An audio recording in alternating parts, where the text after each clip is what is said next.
Rubber തോട്ടത്തിന് നടുവിൽ ഒരു മൃതദേഹം.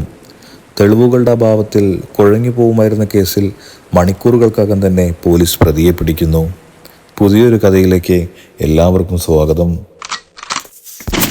സബ് ഇൻസ്പെക്ടറായി പോസ്റ്റിംഗ് കിട്ടിയതിന് ശേഷം രവികുമാറിൻ്റെ രണ്ടാമത്തെ സ്റ്റേഷനായിരുന്നു പൂവാലി. പൂവാലി സ്റ്റേഷൻ പരിധിയിലുള്ളൊരു കൊച്ചു ഗ്രാമമാണ് ഈ പൂക്കോട്ടൂർ. വളരെ സാധുവായ ജനങ്ങൾ ജീവിച്ചിരുന്ന ഒരു ഉൾഗ്രാമം. അവിടെ ഒരു കൊലപാതകം നടന്നു. മരിച്ചത് 20 വയസ്സുള്ള ഒരു പെൺകുട്ടി. ബോഡി റോഡിനോട് ചേർന്നുള്ള ഒരു റബ്ബർ തോട്ടത്തിൻ്റെ നടുവിലായാണ് ആദ്യം കാണുന്നത്. രാവിലെ സൊസൈറ്റിയിലേക്ക് പാല് കൊണ്ടുകൊടുക്കാൻ പോകുന്നവരാണ് ബോഡി ആദ്യം കണ്ടത്. വിവരം സ്റ്റേഷനിൽ വിളിച്ചറിയിച്ചത് മെമ്പർ രമേശനായിരുന്നു. വിവരമറിഞ്ഞ് അരമണിക്കൂറിനുള്ളിൽ തന്നെ CSIയും പാർട്ടിയും സ്പോട്ടിലെത്തി.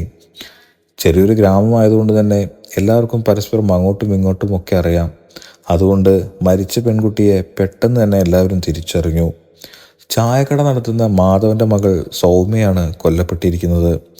തൻ്റെ മകൾക്ക് എന്ത് സംഭവിച്ചെന്ന് മനസ്സിലാവാതെ സ്വബോധം നഷ്ടപ്പെട്ട് മാധവനും ഭാര്യ ശാന്തയും അവിടെ തന്നെ തളർന്നിരിക്കുന്നുണ്ടായിരുന്നു.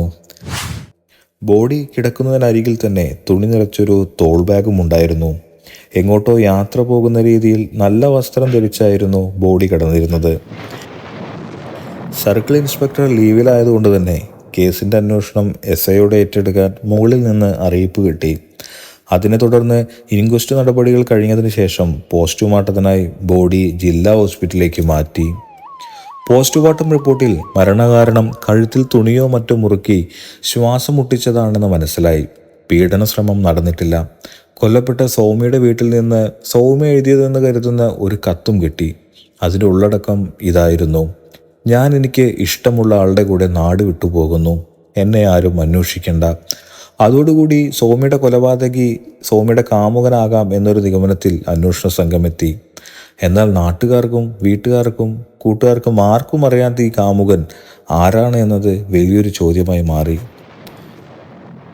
അധിക നേരം ആ ചോദ്യത്തിന് മുന്നിൽ അന്വേഷണ സംഘത്തിന് ഉത്തരമില്ലാതെ നിൽക്കേണ്ടി വന്നില്ല.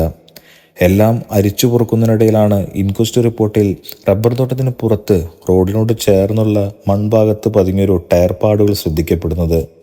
അതൊരു വലിയ വാഹനത്തിൻ്റെ ടയർ പാടുകളായിരുന്നു. ജീപ്പ്, ചെറിയ ലോറി എന്നിവ പോലുള്ളതിൻ്റെ. ആ ഗ്രാമത്തിൽ വാഹനങ്ങൾ സ്വന്തമായുള്ളവർ വളരെ കുറവായിരുന്നു. ഉള്ളത് തന്നെ മാരുതി പോലുള്ള ചെറിയ 1-2 കാറുകൾ മാത്രം. പിന്നെ കുറച്ച് ഓട്ടോറിക്ഷകളും. വലിയ വാഹനം ആരുടെ എന്ന അന്വേഷണം SIയെ കൊണ്ടെത്തിച്ചത് ദിവസവും പൂക്കോട്ടൂർ വന്നു പോകുന്ന ഒരു മഹേന്ദ്ര പിക്കപ്പിലായിരുന്നു. പാൽ സൊസൈറ്റിയിലെ ബിജുമോൻ്റെ പിക്കപ്പ് വാൻ. മണ്ണിൽ നിന്ന് ലഭിച്ച ടയർ പാടുകളും ബിജുമോൻ്റെ വാഹനത്തിൻ്റെ ടയർ പാടുകളും ഒരേ അളവാണെന്ന് തെളിഞ്ഞു. കൂടുതലായുള്ള അന്വേഷണത്തിൽ അന്നേ ദിവസം സൊസൈറ്റി പതിവിലും നേരത്തെ തുറന്നതായി വിവരം ലഭിച്ചു. പിന്നെ ഒട്ടും താമസിക്കാതെ തന്നെ ബിജുമോനെ കസ്റ്റഡിയിലെടുത്ത് ചോദ്യം ചെയ്യൽ ആരംഭിച്ചു. ആദ്യം എല്ലാം എതിർത്തെങ്കിലും SI രവിയുടെയും സംഘത്തിൻ്റെയും ചോദ്യങ്ങൾക്ക് മുന്നിൽ അധിക നേരം പിടിച്ചു നിൽക്കാൻ ബിജുവിന് കഴിഞ്ഞില്ല. അയാൾ കുറ്റം സമ്മതിച്ചു. സംഭവം നടക്കുന്നതിന് മാസങ്ങൾക്ക് മുന്നേ സൗമ്യയുടെ അച്ഛൻ മാധവൻ്റെ കാലിൽ ഒരു മുറിവുണ്ടായി. പ്രമേഹമുള്ളതിനാൽ അത് പഴുത്തു.